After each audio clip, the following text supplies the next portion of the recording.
Hey, grade sevens, how did the national policy strengthen the Canadian economy? This is lesson 9.5. We're going to learn what the national policy actually was and a few other things as well. So stick around and let's learn something.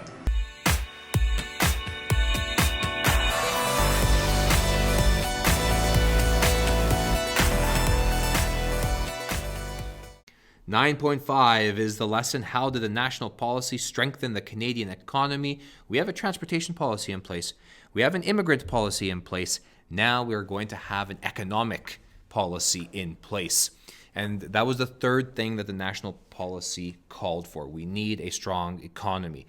The economy of Western Canada is farming, so we must ensure that the farming economy survives. In the West and in the East, we have to ensure that the manufacturing economy survives. And the focus of the national policy, the economic prong of the national policy, is creating jobs.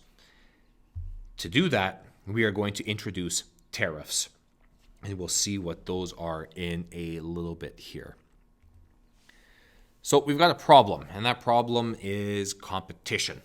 And the railway made trade within the country really easy.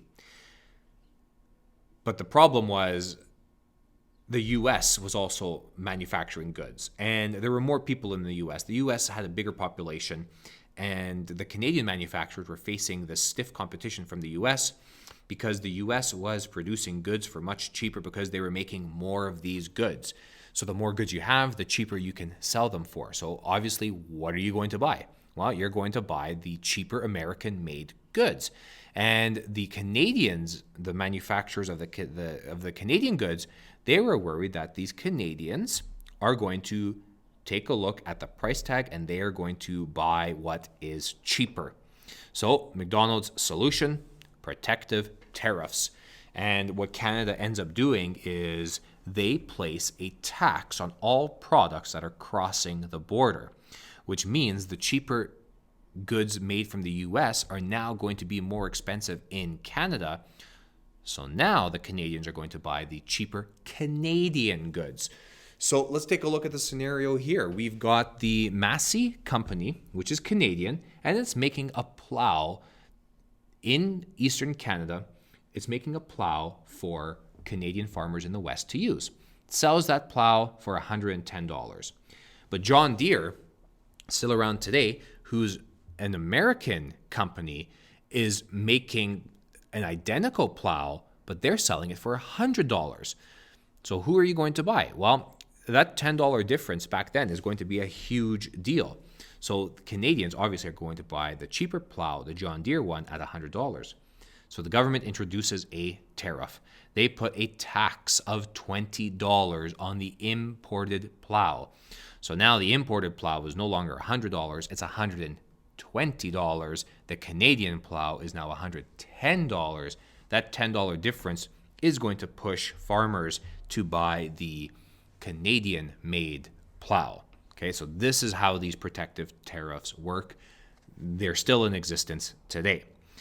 So there's going to be some pros and cons here, people for and people against this. Well, if you are in favor of the tariffs, well, you're focused on the manufacturing sector getting and creating new jobs.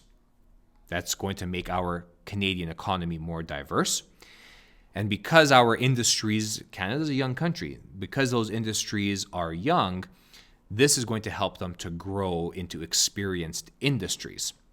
The high tariffs will keep these foreign products out, and it'll focus on Canadian-made products instead.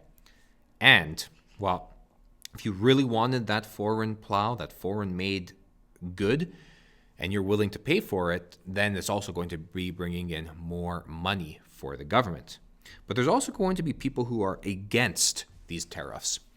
Canadians, they had to pay more for these goods, which means that they're going to be more expensive. The tariffs are going to make them more expensive.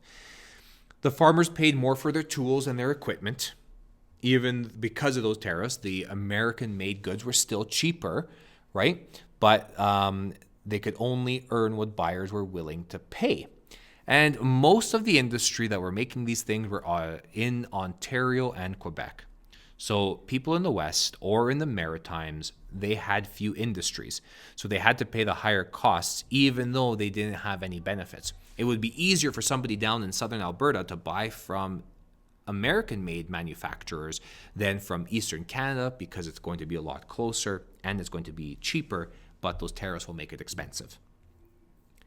But we've got some slow and steady progress. Eventually, Europeans and Eastern Canadians are making their way west to call home, and there was major success. Eventually, the fur trade is being replaced by wheat and grain. The fields of the farmers replaced that of the buffalo. The canoe ends up being replaced by the much more efficient railway. And the trading posts that were in existence, they turned into thriving business centers. Problem though, our First Nations and Métis still faced problems. They were still being neglected by the government, and the newcomers that were coming out west were very unfriendly towards them. In 1891, the population of Manitoba and the Northwest Territories almost doubled to more than 281,000. You can see on the graphic here that population explosion that takes place because of immigration out west. All right, head over to your notebooks and complete the questions for this part of the chapter.